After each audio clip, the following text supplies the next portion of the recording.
कगार की आग के इस 10वें भाग में आप सुनेंगे कि गोमती किस प्रकार खुशहाल राम के पास पहुंची और उसके आगे क्या हुआ। तो सुनिए 10वां भाग। गोमती के पास पहनने के लिए कपड़े नहीं थे। दूसरों के कपड़े पहनकर अब तक किसी तरह लाज ढक रही थी। अतः खेती खान के बाजार से खुशहाल खरीद लाया। हाथ के लिए नंदलाल सुनार के यहाँ से पतली पतली चांदी की 2 धागलियां ले आया। आते समय 8-10 कांच की चूड़ियां लाना भी नहीं भूला। इतने रंग बिरंगे सुंदर कपड़े पुतलियों के पांख जैसे चम चम चम चम अपने जीवन में पहले कभी नहीं पहने थे। उन्हें पहनकर उसका रूप और दमक उठा। नाक की फुली में दूध के छींटे के बराबर छोटा सा सफेद नग भी था। बार बार वो उस नग को छूकर देखती। दर्पण में गोमती ने अपना प्रतिबिंब देखा तो ठगी सी रह गई। पहले अचरज मिली खुशी का एहसास हुआ, पर धीरे धीरे चेहरे का रंग उतरने सा लगा। पता नहीं क्यों इतनी उदास हुई।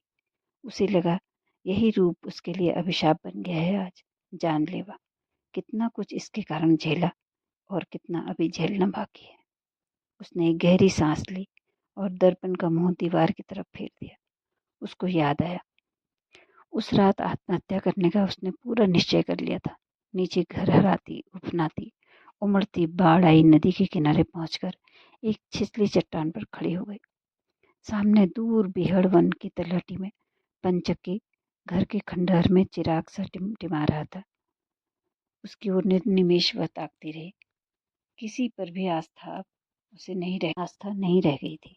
घर के भाई बिरादर ऐसे खूंखार भेड़िए, गांव वाले लिंडे बिना पूंछ वाले।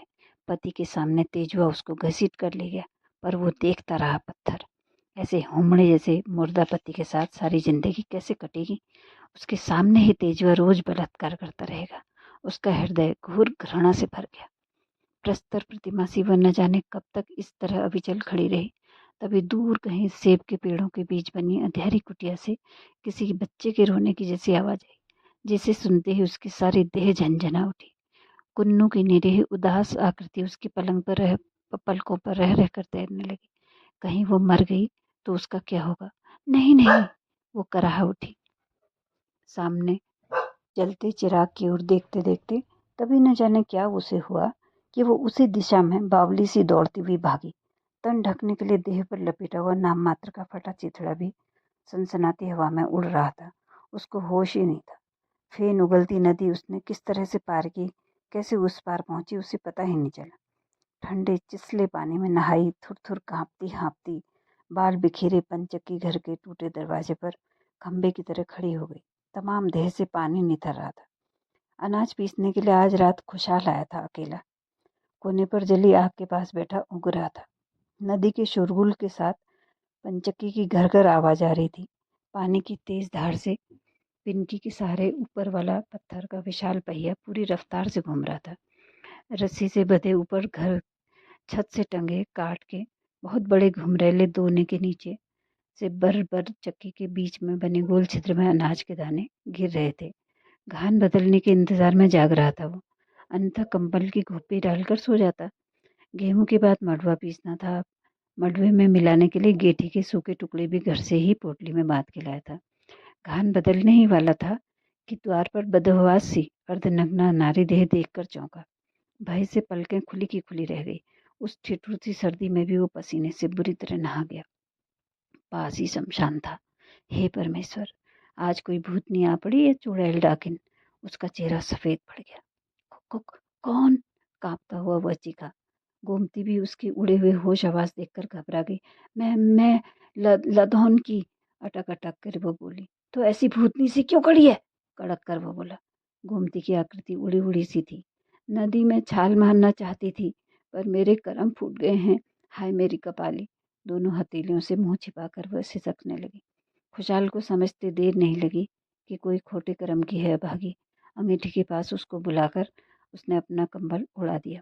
गोमती की व्यथा कथा सुनकर वह द्रवित हो उठा। मरना क्यों चाहती है? तेरे मरने से तो उन्हीं को फायदा होगा।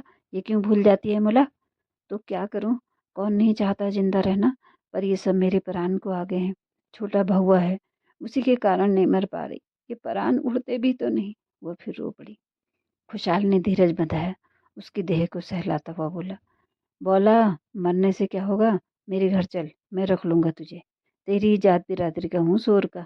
अब नरसिंह डांडा के पलौट में बस गया हूँ। इस प्रस्ताव पर गोमती ने कोई प्रक्रिया व्यक्त नहीं की। जलते अंगारों की ओर निर्निमेष ताकती रही। खुशहाल ने उसका हाथ थामा, तब भी उसने कोई प्रतिरोध नहीं किया। रात के अंधेरे में उसके पीछे पीछे चल पड़ी वह, रस्सी से बंधी गाय की तरह। 2 पत्नियां और थी खुशहाल राम की, पर कर्म कुछ ऐसे काने निकले कि किसी से भी संतान सुख नहीं मिला। इसलिए गोमती की दमकती देह के अलावा ये भी एक आकर्षण था।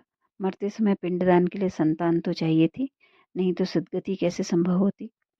घर के आंगन में मुंह अधेरी इस रूपवती नई सौत को देखकर पहले तो दोनों पत्नियां चौंकी, भनकी, पर तभी खुशहाल के प्रचंड रौद्र रूप की कल्पना मात्र से सिहर कर चुप हो गई।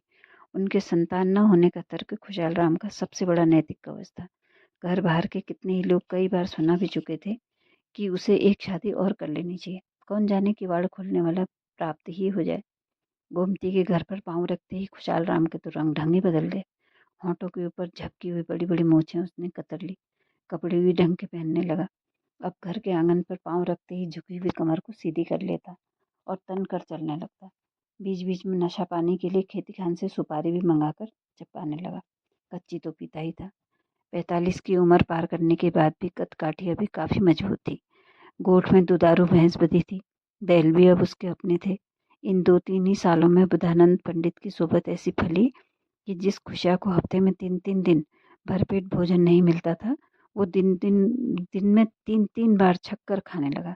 जाड़ों में पंडित का फटा झोला कंधे पर झपकाए उसके पीछे पीछे नेपाल की सरहद तक के कुछ चक्कर काटा था और साल भर खाने का जुगाड़ कर लेता। काली लक्ष्मी के दया माया से उसे किसी बात की फिक्र नहीं थी। लोग कहें तो कहते रहें, भरपेट खाता पीता देखकर सब यूं ही कुड़ते हैं। तो आज ये कगार किया का 10वां भाग खत्म हुआ। आगे अब हम पढ़ेंगे कि इसके आगे के हिस्से में क्या होता है। गोमती और खुशहाल राम के बारे में आगे की कहानी फिर पढ़ेंगे। धन्यवाद।